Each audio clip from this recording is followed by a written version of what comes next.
આપણી સાથે અત્યારે એસપી કચ્છ જોડાયેલા છે. સર, આ લોકોએ આજે જે ત્યાં આગળ પ્રોટેસ્ટ કર્યો એને લઈને આપ શું કહેશો? કારણ કે કોઈ એ લોકોને ના સમન્સ આપવામાં આવ્યું હતું કે વિધાઉટ સમન્સ જે લોકો ત્યાં પહોંચી ગયા હતા?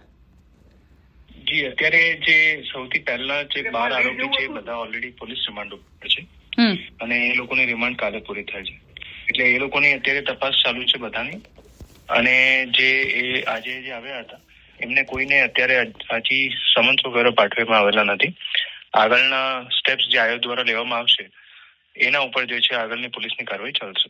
પણ સર, એ લોકોનું એવું જે ગોપાલ ઇટાલિયા અને ઈસુદાન ગઢવીનું કહેવું છે કે જે રીતે પ્રેસ કોન્ફરન્સ કરવી જોઈતી હતી, પ્રેસ નોટ ઇસ્યુ કરવી જોઈતી હતી, એવી રીતે કશું જ કર્યું નહોતું અને ડાયરેક્ટ જ એક વ્યક્તિને બોલાવીને સ્ટેટમેન્ટ આપી દીધું અને પોલિટિકલી આ સ્ટેટમેન્ટ આપ્યું છે તેવો આરોપ એ લોકો લગાવે છે.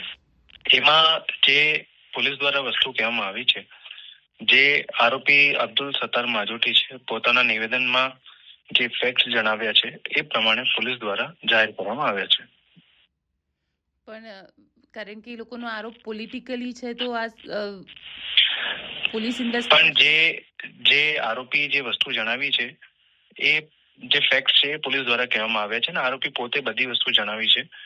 પાર્ટી બાબતમાં એમનું જે હતું અને જે મીટિંગ બાબતમાં હતું. કોઈ એના ફાઇનાન્શિયલ એવા સ્ટેટમેન્ટ મળ્યા છે જેમાં એને પાર્ટીને ફંડ આપ્યો હોય આ પૈસામાંથી? એમની પણ તપાસ ચાલી રહી છે, પણ અત્યારે આરોપી જે જણાવ્યો છે એટલે એમની બધી અલગ અલગ એંગલથી બધી તપાસ ચાલી રહી છે. જી સર, અમારી સાથે જોડાવા માટે આપનો થેન્ક યુ. ખૂબ આભાર.